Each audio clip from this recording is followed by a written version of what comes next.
السلام عليكم ورحمة الله وبركاته. أنا أم العيال وجايبة لكم حكاية من اللي تهز القلب وتخلي أي أم تسمعها تقول يا رب رحمتك. وحكايتنا النهاردة عن أم كان عندها بنت وملهاش غيرها. بس قبل ما نبدأ حكايتنا النهاردة ما تنسوش تسموا الله وتصلوا على الرسول صلى الله عليه وسلم في الكومنتات. وحكايتنا بتقول أنا بنت من شبرا عندي 19 سنة، اتجوزت من واحد أكبر مني ب13 سنة. كنت فاكرة إن أنا كده بلحق بقطر الجواز، لكن للأسف عارفين يعني ايه البنت في السن ده تقول لكن للأسف. اتجوزت فاكرة ان الحياة حب، فاكرة ان الحياة وردي.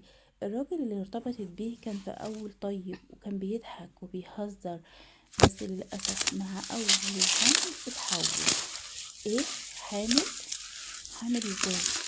دي مسؤولية كبيرة مش مستعد ليها.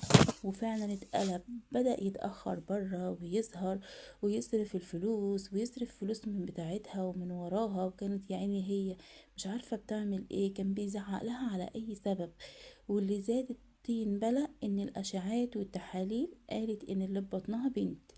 كانت هي فرحانة جدا، قالت اه بنت، يعني صاحبة عمري.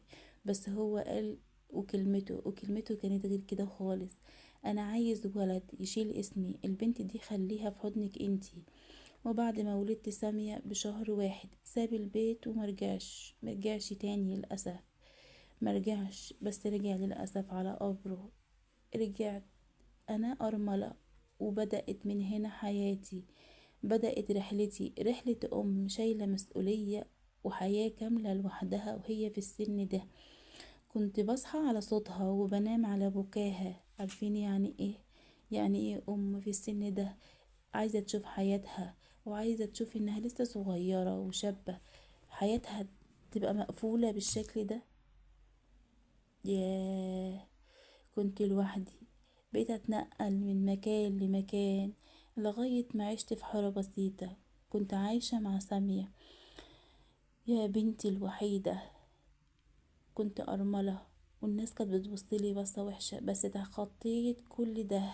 ما كنتش باكل غير لما بنتي بتاكل، ما كنتش بلبس إلا لما بشوف بنتي لابسة. اشتغلت في البيوت وغسلت سلالم وكتمت وجع رجليا، كل ده علشان سامية تعيش ملكة ببيتها المتواضع.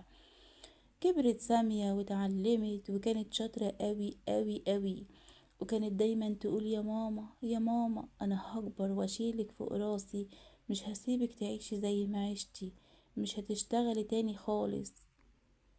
الام كانت بتحضنها كل مرة وتقول فيها الجملة دي، وتبكي وتقول ربنا ما يحرمني منك يا ضنايا. مرت السنين وسامية كبرت ودخلت الكلية، لكن بعد ما دخلت الجامعة حاجة غريبة حصلت. البنت اللي كنت بتجري على حضن أمها وكانت بتقول لها يا ماما مش هعيشك العيشة اللي انت عشتيها، ده انا هعمل وهعمل وهعمل، بقت مشغولة عن أمها وما عادتش بتقول لها يا ماما. وبعد شوية بقت متضايقة من كل حاجة في البيت. صوت أمها بقى رخم، لبس أمها قديم، طريقتها مش عصرية، حتى كلامها بقى مش بينفع في الحياة الحديثة. يا ولاد، الأم كانت بتبلع الكلام في قلبها وتضحك وتقول هي يمكن بس مراهقة ومضغوطة في الكلية، ربنا يهديها، دي بنتي برضو. بس يوم عن يوم المسافة بينهم كانت بتكبر. البنت بقت ما بتتكلمش، بقت ترد بكلمة وما تردش خالص. وفي مرة قالت لها ماما بلاش تحكيلي عن شغل البيت والسلالم والحارة، أنا خلاص مش طفلة. الست حست كأنها أخدت طعنة في صدرها، بس كتمت وابتسمت وقالت حاضر يا قلب أمك، مش هقول تاني. وفي يوم سامية جابت واحد وقالت إنها عاوزة تتجوزه. الشاب كان شكله شيك جدا، بس الأم للأسف ما كانتش مرتاحة للموضوع، كان قلبها مقبوض. قالت لها خدي بالك يا بنتي، الحب حاجة والجواز حاجة، وهو مش باين عليه ان هو طيب. البنت ردت وقالت انت دايما ضد اي حاجة بعملها، انت مش بتفهمي، ومش لازم اخد رأيك في كل حاجة. وساعتها الام وقفت قدام المراية تبص على نفسها وعلى شبابها اللي راح حضر، على شبابها اللي راحوا وهي بتربي بنتها، وفي الاخر تقول لها كده. بس الام كانت دايما تقول هي بنتي برضو وضنايا. وقالت انا امتى بقيت غريبة عن بنتي، امتى ما بقتش شايفاني.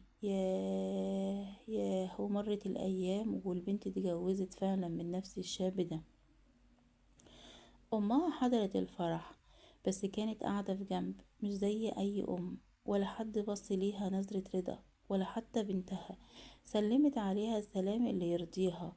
رجعت الام البيت والدموع في عينيها وقالت وهي بتكلم الحيطان، هو انا عملت ايه علشان يتحط في قلبي كل الوجع ده؟ بس مشتكتش، كل يوم تدعيلها يا رب يحنن قلبها عليا، انا مش طالبة غير حنية بنتي.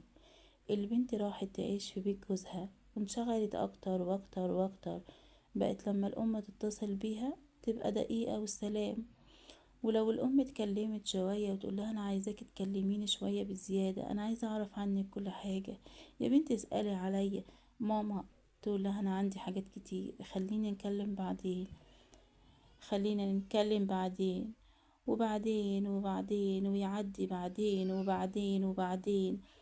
وده شهر وعدى شهر وشهرين، وفي يوم الست كعبها اتلوى وهي نازلة تجيب دوا، وقعت ولما وقعت ما لقيتش حد يشيلها، فضلت على الأرض تصرخ يا سامية يا بنتي، يا سامية يا بنتي. فتحت تليفونها واتصلت على بنتها، التليفون يرن ومحدش يرد، تليفون يرن ومحدش يرد، بس التليفون كان في جيب بنتها وما ردتش عليها. شافت امها على التليفون وما ردتش. جارها كان طبيب خدها للمستشفى، وهناك بتقول لها الممرضة فين ما فيش حد معاكي ولا بنتك ولا ابنك ولا حد؟ قالت لها انا عندي بنت اسمها سامية، ولو عرفت اني تعبانة هتيجي بس هي مش فاضية اليومين دول. فضلت كام يوم في المستشفى ولا حدش جه، لا سامية ولا جوزها ولا اي حد ولا حتى رسالة على الموبايل. رجعت البيت لوحدها وشعرت لأول مرة ان الدنيا بقت فاضية فاضية الا من الحيطان والذكريات. وفي يوم لقت باب الشقة بيخبط، فتحت لقت سامية قدامها وشها شاحب بتبكي. قالت لها ماما انا اسفة، كنت بدور على الدنيا برا ونسيت اللي خلاني بني ادمة. الست ما قالتش ولا كلمة، حضنتها حضن طويل وقالت انا قلبي ما عمره قفل في وشك ولا عمري حطيت مفتاح على حبك، بس انت كنت بتقوليلي يا ماما، ليه بطلت تناديني وتقولي يا ماما ليه يا حبيبة امك؟ البنت بكت وقالت انا اللي بعدت بس مش هبعد تاني ابدا. ومن يومها رجعت البنت ورجعت الحنية ورجعت لكل حاجة، لكن الام ما رجعتش زي الاول. صحتها ما استحملتش كسرة القلب واللي هي عاشته. وياه عارفين يعني ايه الواحدة لما تكبر تبقى طفلة وبنتها ما تسألش عنها بعد ما فانت حياتها كلها عشانها. وفي آخر أيامها قالت كلمة واحدة، كان نفسي تمسكي ايدي بدري شوية. يا على الكلمة دي، يا على الكلمة دي.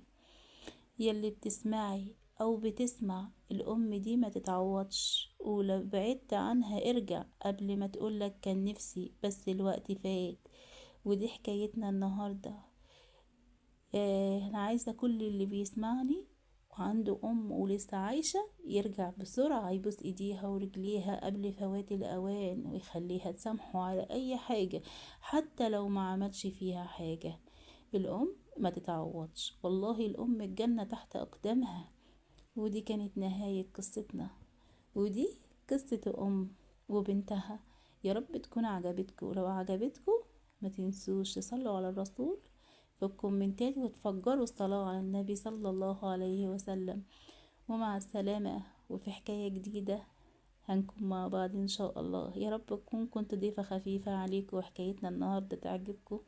وانزلوا في الكومنتات دلوقتي اعملوا لي ايه رأيكم في حكايتنا النهاردة، وايه رأيكم.